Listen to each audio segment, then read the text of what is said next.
السلام علیکم ورحمۃ اللہ وبرکاتہ۔ قارئین و سامعین، مزید ایک ویڈیو لے کر آپ کے سامنے حاضر ہوئے ہیں۔ امید کرتے ہیں کہ یہ ویڈیو بھی آپ کو پسند آئے گی۔ عنوان ہے امام ناصر الدین کا زندہ دفن ہونا اور سورہ یاسین کی برکت۔ ایک مرتبہ امام ناصر الدین بستی رحمۃ اللہ علیہ بیمار ہوئے اور اس بیماری میں آپ کو مرض سکتہ ہو گیا تھا۔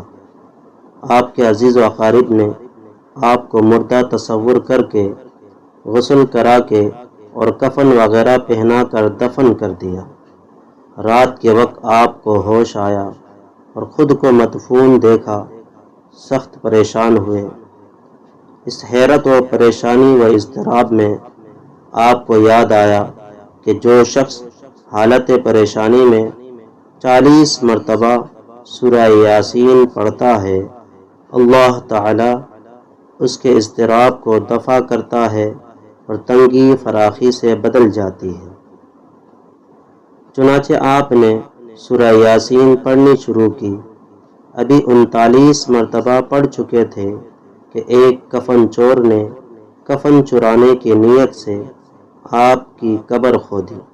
امام ناصر الدین بستی رحمۃ اللہ علیہ نے اپنی فراست سے معلوم کیا کہ یہ کفن چور ہے۔ 40ویں مرتبہ آپ نے دھیمی آواز سے پڑھنا شروع کیا کہ دوسرا شخص چور نہ سن سکے۔ ادھر آپ نے 40ویں مرتبہ سورہ یاسین پڑھنا پورا کیا تو ادھر کفن چور بھی اپنا کام پورا کر چکا تھا۔ آپ اچانک اٹھ کر قبر سے باہر آئے۔ کفن چور اس قدر ڈرا کہ اس کا دل ہی پھٹ گیا اور وہ دنیا سے چل بسا۔ امام ناصر الدین بستی رحمۃ اللہ علیہ کو خیال آیا کہ میں فوراً شہر چلا جاؤں تو لوگوں کو سخت پریشانی و حیرت ہوگی۔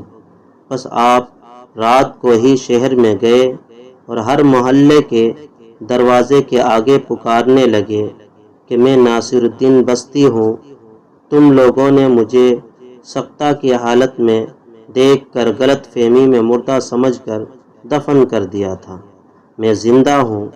اس واقعہ کے بعد امام ناصر الدین بستی رحمۃ اللہ علیہ نے قرآن کریم کی تفسیر لکھی۔ فوائد الفوات مترجم۔